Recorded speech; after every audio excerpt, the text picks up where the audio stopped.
Alors bonjour, merci d'être là. Aujourd'hui, on vient vous voir parce que des informations nouvelles, des estimations nouvelles sont sorties hier et aujourd'hui sur l'impact qu'aurait le péage sur le pont Champlain.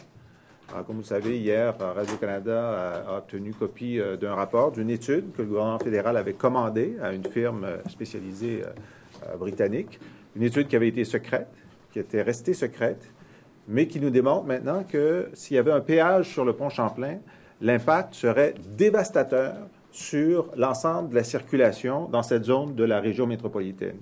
Dévastateur et même insupportable. C'est-à-dire qu'il y aurait suffisamment de déplacement de population que la capacité du pont Jacques-Cartier, qui est, disons, de 100 serait utilisée à 135 et que la capacité du pont Victoria, qui est à 100 serait utilisée à 175 Alors donc, la pression qui serait mise par le nouveau pont sur les anciens ponts serait insupportable à cause du péage. Et deuxièmement, ce que cette étude nous démontre, c'est que l'impact sur la congestion routière aux abords des ponts Jacques-Cartier et Victoria serait à un niveau inégalé jusqu'à maintenant, puis Dieu sait qu'il y en a de la congestion à Montréal. Alors, ça signifie que à Longueuil, sur la rive sud, et à Montréal, dans l'est de Montréal, dans toute la section Papineau-Sherbrooke, qui est déjà très congestionnée, la congestion augmenterait considérablement. Et le rapport nous indique que ce ne serait plus seulement à l'heure de pointe, mais qu'on aurait des heures de pointe très prolongées, le matin et le soir, et que ce coin-là, ce serait simplement invivable. On sait déjà que la congestion routière montréalaise telle qu'elle existe, ça coûte entre 1 et 3 milliards de dollars par année à l'économie montréalaise. C'est pourquoi on met tellement d'argent pour essayer de rendre la circulation plus fluide. Mais là, ça veut dire que le gouvernement fédéral, à cause de sa décision unilatérale de mettre un péage, créerait une congestion monstre et donc serait très dommageable pour l'économie montréalaise. Ça, c'est ce qu'on a appris dans le rapport, jusqu'à maintenant secret, du fédéral. Ce qu'on a appris dans l'étude qui a été rendue publique ce matin par le directeur du budget du Parlement fédéral, c'est qu'il y aurait un impact majeur sur les revenus des automobilistes. Et ce qu'on voit dans ce graphique, qui est dans le rapport de ce matin, c'est que moins on a de revenus, plus on est dans la classe moyenne, plus on refusera de payer le péage et on sera dans la congestion. Et plus on est riche, évidemment, moins ça coûtera cher relativement à son revenu, et plus on prendra le pont. Ce que ça signifie ici, là, c'est que le gouvernement fédéral est en train de construire, avec notre argent, un pont qui va servir aux riches. Un genre de taxe déguisée sur des gens à faible revenu, puis à la classe moyenne. Alors, le nombre de raisons de s'opposer à ce péage augmente journée après journée, et on atteint le point de l'insupportable. Et je laisse mon collègue Stéphane Bergeron vous dire ce qu'il pense de la stratégie du gouvernement Couillard en ce moment là-dessus. Encore faudrait-il savoir s'il y a une stratégie de la part du gouvernement Couillard. Lorsque, au mois de juillet dernier, nous avons demandé au ministre Poitiers de faire pression auprès du gouvernement fédéral pour que cette étude soit rendue publique, il a candidement répondu que c'était tout à fait normal que cette étude soit gardée secrète. Il nous disait qu'il avait des affinités naturelles avec le gouvernement fédéral et que, conséquemment, les choses devraient aller beaucoup mieux avec son homologue fédéral que ça pouvait aller avec le précédent gouvernement.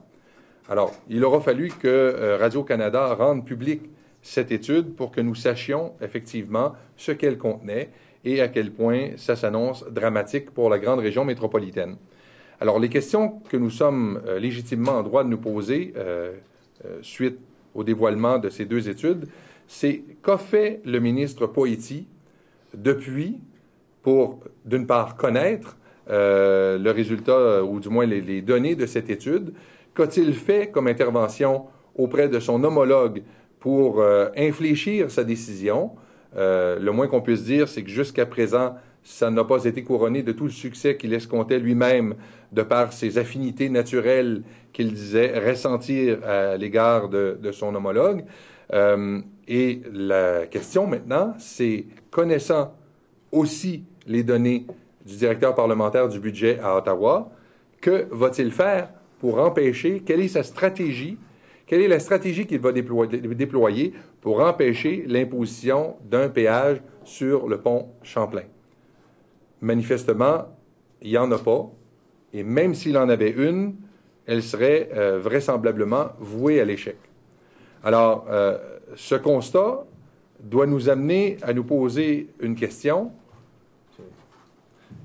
Dans un Québec indépendant, là, entre vous et moi, pour la boîte à pain, est-ce qu'on aurait eu à vivre ce genre de conflit avec le gouvernement fédéral qui, comme le disait mon collègue, veut nous construire à nos frais un pont pour les riches, ou est-ce que nous n'aurions pas pu prendre nos propres décisions pour éviter ce genre de situation qui va être extrêmement dommageable pour l'économie de la grande région métropolitaine et qui va être évidemment qui va apporter un nombre incalculable de conséquences, je dirais, négatives pour les familles de la grande région métropolitaine.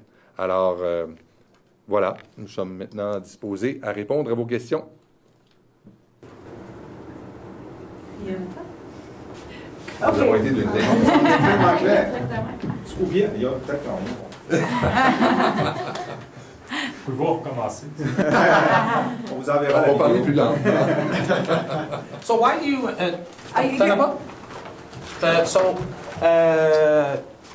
why do you say it's going to be a bridge for the rich?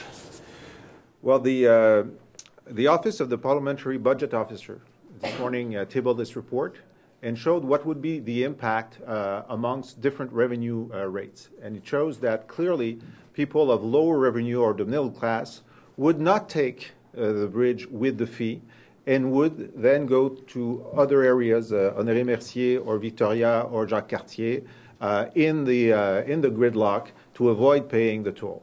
And clearly the graph shows that the richer you are, the more optimistic you will be about going through this bridge. So clearly, with these figures, Champlain Bridge will be very fast because up to 38% of current users will not use it for fear of paying too much. So it's going to be a great, beautiful bridge paid by us, but for the rich.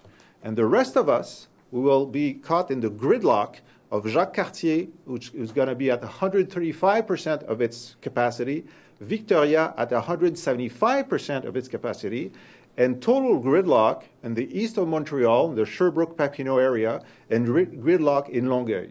And we know that already congestion in Montreal costs between $1 to $3 billion a year to the Montreal economy. So what Ottawa is proposing is a heavier toll on Montreal's economy as well. So listen, there's one government too many in this debate. If we were an independent Quebec, we wouldn't have this debate. We would do something else. But now we have this federal government that decided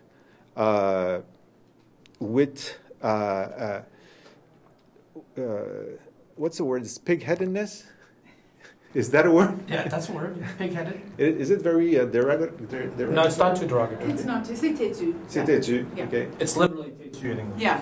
The pig-headedness of this federal government to try to impose a toll on this bridge so that we can repay ourselves a bridge that they own, that they should have repaired when the time was right, is producing unsustainable damage to Quebec, to the Quebec economy and to the Quebec Montreal area, and it's just a plan for gridlock.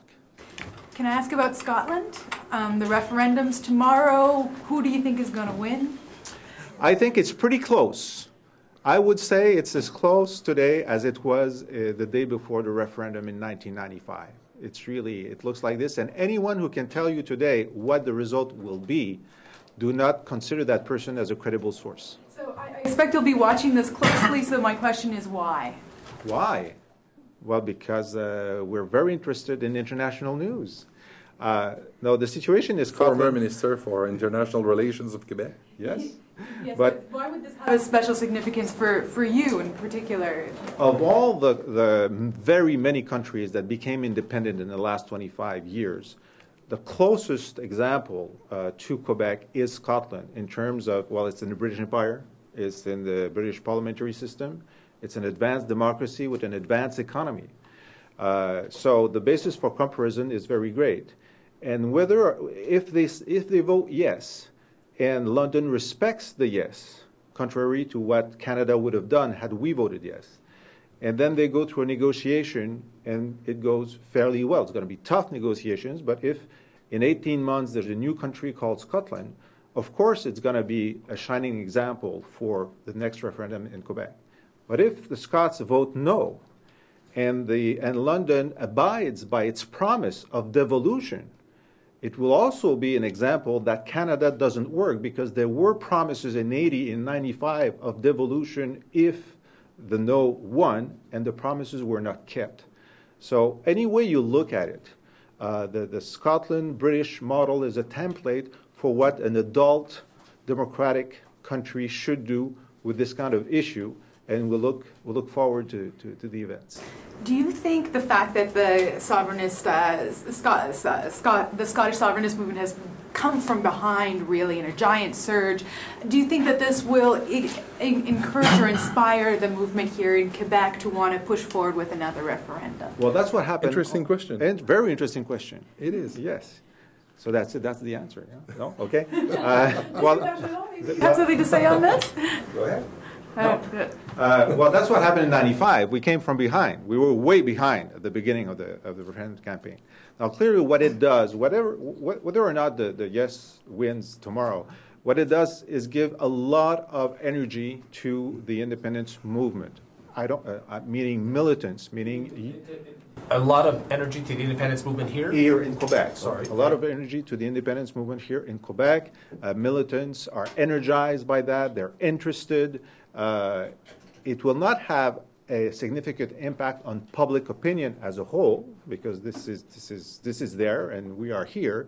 But clearly, it brings energy to a new generation of young Quebec sovereigntists that we see everywhere. There's really a new cohort that is very interested, intensely involved, and I think this is part of their coming of age as a new generation of sovereigntists in Quebec. Can I ask you a question about another topic? I don't think you covered it. So on parental leave, we're doing a story in Montreal, and I just wondered, I could see how you're positioning yourself, or at least the strategy seems to be to paint the Liberals as anti-family or not doing enough for the family. The Conseil du Patronat says that a trimming of the parental leave program could make businesses more competitive. How do you see that with regards to your argument so far? Well, clearly the Conseil du Patronat always fought against any kind of significant program that will have levies on the businesses. But I think economists like Pierre Fortin and others clearly showed that the program was not only good for families and quality of life, which is not in the mental universe of this government, but also good for the economy. And we showed today that if they were to cut back for 1 month the leave that is allowed, well, that would be 1 month more needed in daycare. And daycare for very young, for babies, is the most difficult to have. And so there wouldn't be any savings for the Quebec government. And, for the businesses as well. I mean, these people need daycare. Actually, it's planned that at the end of their leave, they're trying to have daycare, but I don't see how it's a saving for the Quebec government. Could there be cuts in the administrative costs of the program? Other ways? Can you say any way? Any cuts that can have a leaner, more efficient administration, we're all for that. But cuts that will hit the quality of life of our families, that will hit even the purse of the Quebec government, that's nonsensical. And one thing that worries us all is that every time they look at the Quebec program that we built over the years, they say, well, in the rest of Canada, they don't have the same. And so we should aim for the Canadian average. Well, we don't want to be average Canadians. We want to be excellent Quebecers. Monsieur Bergeron, à titre de porte-parole de l'opposition officielle en matière d'intégrité et d'éthique, voilà, de lutte contre la corruption, J'aimerais vous entendre sur les recommandations du commissaire Lafrenière. Est-ce que le gouvernement doit mettre en œuvre rapidement ces recommandations, notamment celle de revoir la loi sur la police, afin que toutes les enquêtes en matière de corruption, collusion, soient confiées à l'UPAC, puis empêcher qu'il y ait des accrochages, par exemple, avec le Bureau de la concurrence du Canada? Est-ce qu'on doit attendre la fin des travaux de la commission Charbonneau ou y aller rapidement avec les recommandations de M. Lafrenière? Bien, moi, je pense, d'abord, il est clair qu'on étire un peu l'élastique. Là, il y a beaucoup de ces questions qui devraient être répondues auxquelles mon collègue Pascal Bérubé, qui est porte-parole en matière de sécurité publique, devrait répondre. Ceci dit, je pense qu'il y a un certain nombre de recommandations qui doivent être examinées par le gouvernement pour une application rapide. D'autres recommandations qui devront peut-être être examinées à la lumière des travaux de la commission Charbonneau. Je me permets une parenthèse sur notre sortie d'hier, dans l'espoir, évidemment, que ces travaux nous permettent véritablement de lever le voile sur ce système qui a été mis en place au fil des ans entre l'octroi des contrats publics et le financement des partis politiques. Puis d'un autre côté, il faut aussi essayer de peser les pour et les contre de chacune des propositions du commissaire. Mais nous avons affaire à un expert en la matière qui nous fait des recommandations qui doivent à tout le moins être considérées sérieusement. Et une fois les pour et les contre sous-pesés, que ce soit à plus ou moins brève échéance, bien, des décisions devront être prises effectivement pour faire en sorte de resserrer les règles à l'égard de possibles collusions ou corruption. Donc, malgré les appels à la prudence de la ministre de la Justice, Mme Vallée, puis ces consignes de ne pas vous ingérer dans les affaires de la commission Charbonneau, qui est une commission d'enquête indépendante, vous persistez aujourd'hui à dire que la commission devrait demander une prolongation de son mandat, puis également de justifier pourquoi elle n'a pas convoqué un certain nombre de témoins? En dépit des interventions de la ministre, j'imagine qu'elle a ses raisons de faire les interventions qu'elle a faites. Je n'ai pas personnellement changé d'idée depuis ma sortie d'hier. Merci. Merci.